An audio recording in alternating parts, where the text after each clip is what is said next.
click when all 4 paws are in the crate.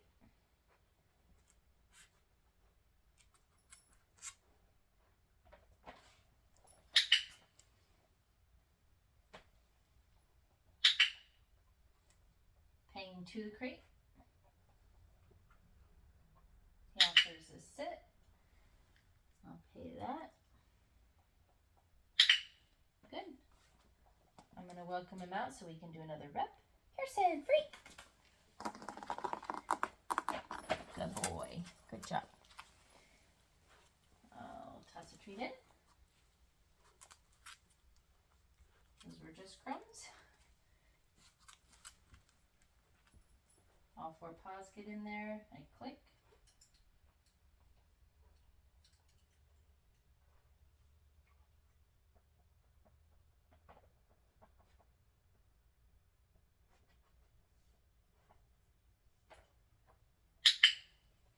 I'm paying to the back of the crate. He's offering a sit. Good job. I want to get another rep in. Harrison, search. So you can either free and invite him out, or you can do a search like I just did. Did you see it? Search. Good job. I'm going to do one more treat lure in the crate. All 4 paws. I will click. So we're looking at repetitions, how many times he chooses to go in on his own.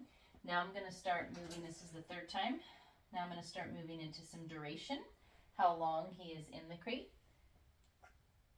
You want to avoid paying near the front of the crate, like right here, because we want all the value further back in the crate versus at the threshold here. Well done. Good job, bud. So he's in a sit now. We will see if he, whoops, it bounced all the way up there. We'll see if he can go into a down. If not, that's totally fine.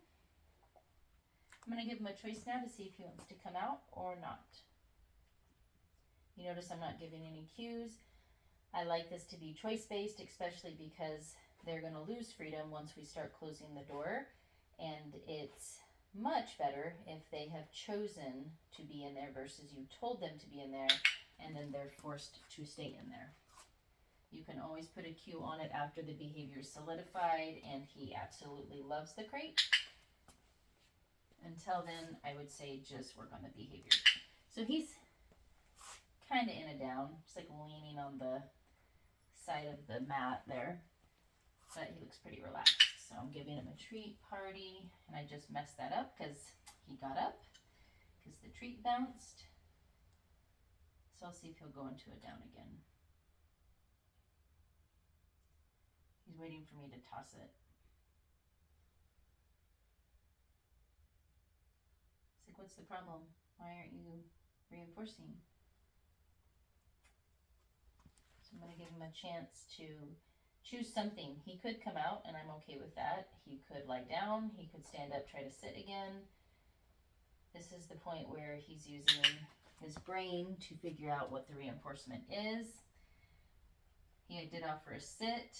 The down was too hard, so it's okay. I'll just pay for the sit. It's information for me that he needs more value for sitting in there. So we'll just do a few more marking and treating for him offering the sit. Oops, it bounced right out of the crate, didn't it? And now I will try to wait again. And he falls into a down. So I pay, but the treat bounced again. That's why I didn't want to use the mat, but he wasn't laying down on just the crate plastic. So I'll just have to bend over and place the treats down. So I'll see if he can go into a down again. I'm just standing calmly, breathing, just like our defaults that we've practiced on. We've done default sits, we've done default down.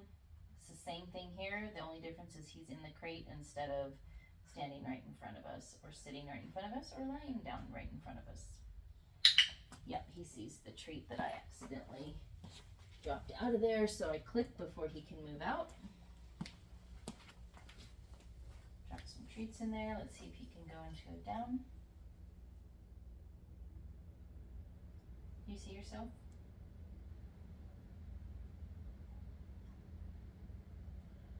So when he's looking at me, it's pretty intent. I yawn, I can blink slowly, I take a deep breath. That takes pressure off of him. If we just stand and stare and bore our eyes into them, it's kind of nerve-wracking, and then they get a little anxious. So, you know, having a soft gaze when you're looking at him and offering the calming signals really help. I'll give 5 more seconds. I'm waiting for the down. So he just offered some vocalization. He's a little like, what's going on? So I'll go ahead and click, and then I'm going to invite him out. Harrison, free. So we can do another rep. Yeah, good job, bud. That's great. And then I'm going to stand and look at the crate.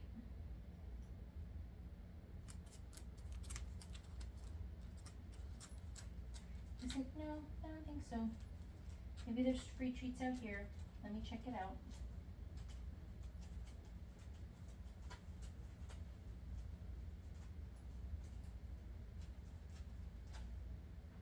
I know it seems silly, but I'm just going to stand and look at the crate.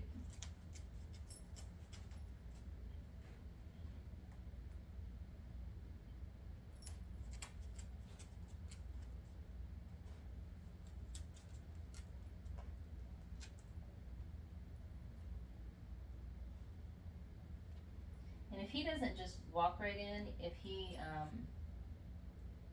like right there, he's not sure, he stops at the threshold, I will start with 2 feet in the crate and then click and feed.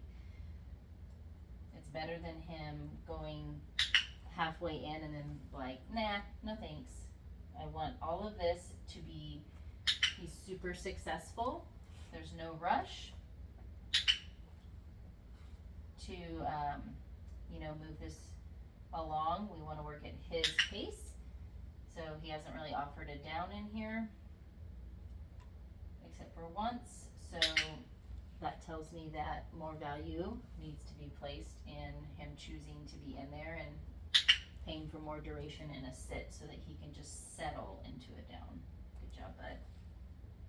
Sometimes I dropped from up above as well. Good boy.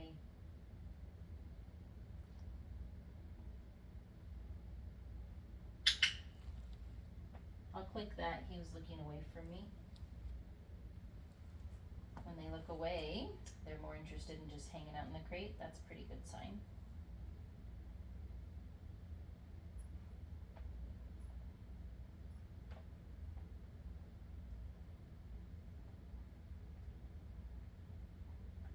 Boy.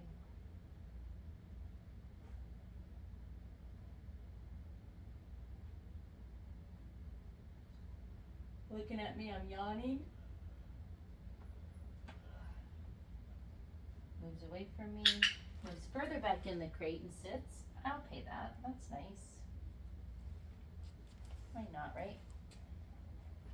And he doesn't need to be all the way back there, but if he moves further back in the crate, that's pretty cool. He's not anxious to get out.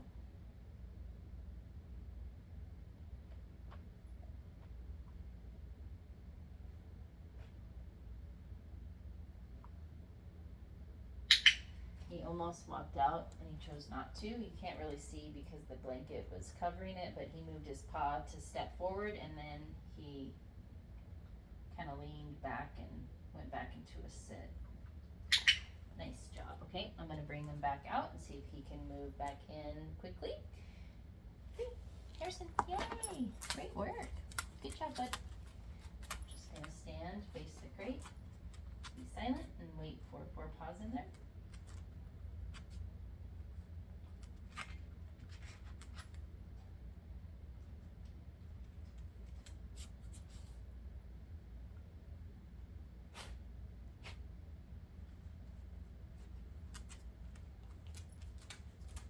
So just noticing He's not popping right back in there. Doing more reps, really short sessions are probably going to be very valuable. So we'll end this after he gets in the crate.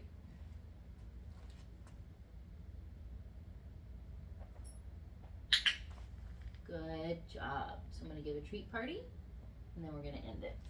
All done. Good boy.